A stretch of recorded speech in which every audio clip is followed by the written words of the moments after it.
କାଖଲ କାଖଲ।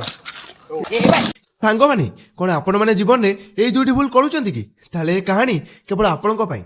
ଥରେ କୈଳାସ ପର୍ବତରେ ଗୋଟେ ମିଟିଂ ହେବାର ଥିଲା। ସେଥିରେ ଭଗବାନ ବିଷ୍ଣୁ ଆଉ ସ୍ୱୟଂ ଯମରାଜ ଯୋଗ ଦେବାର ଥିଲା। ଯମରାଜ ଯେତେବେଳେ କୈଳାସ ଅଭିମୁଖେ ଯାତ୍ରା କରୁଥାନ୍ତି ସେତେବେଳେ ତାଙ୍କୁ ଯିବା ବାଟରେ ଗୋଟେ ଶୁଆଟିଏ ଭେଟନ୍ତି। ସେ ଶୁଆକୁ ଦେଖି ମୁଡ଼ିକି ହସନ୍ତି। ଶୁଆର ମୁଣ୍ଡ ଟେନସନ୍।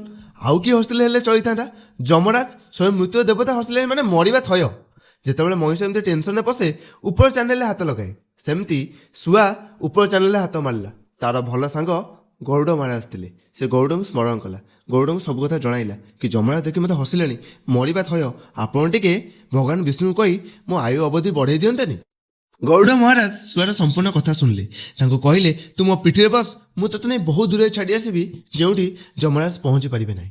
ତାପରେ 7 ସମୁଦ୍ର 7 ପର୍ବତ ଲଙ୍ଘି ଗୋଟେ ଗୁମ୍ଫାରେ ଛାଡ଼ି ଆସିଲେ। କିନ୍ତୁ ଯିବା ବାଟରେ ଶୁଆ ବହୁତ ନେଉରା ହୁଏ, କହେ ଭଗବାନ ବିଷ୍ଣୁଙ୍କୁ କହି ମୋ ଜୀବନ ଅବଧି ବଢ଼େଇ ଦିଅନ୍ତୁ। କିନ୍ତୁ ଗରୁଡ଼ କୁହନ୍ତି, ଏ ଛୋଟ କଥା ପାଇଁ ଭଗବାନ ବିଷ୍ଣୁଙ୍କୁ କାହିଁ ବା କହିବା, ମୁଁ ନିଜେ ଯାଇ ଯମରାଜଙ୍କ ସହିତ କଥା ହେଇ ଆସିବି। ଏହାପରେ ଗରୁଡ଼ ମହାରାଜ ଯାଇ ପହଞ୍ଚନ୍ତି ଯମପୁରୀରେ। ସ୍ୱୟଂ ଭଗବାନ ବିଷ୍ଣୁଙ୍କ ବାହନକୁ ଦେଖି ସମସ୍ତେ ଠିଆ ହୋଇଯାଆନ୍ତି। ଆଉ ସ୍ୱୟଂ ଯମରାଜ ପଚାରନ୍ତି, ଆପଣଙ୍କ ଆସିବାର ଅଭିପ୍ରାୟ କ'ଣ? ସେତେବେଳେ ଗରୁଡ଼ ମହାରାଜ କୁହନ୍ତି, ଆପଣ ଯେତେବେଳେ କୈଳାସ ଅଭିମୁଖେ ଯାତ୍ରା କରୁଥିଲେ ଯିବା ବାଟରେ ଗୋଟେ ଶୁଆକୁ ଦେଖି ହସିଥିଲେ, ଏହାର କାରଣ କ'ଣ?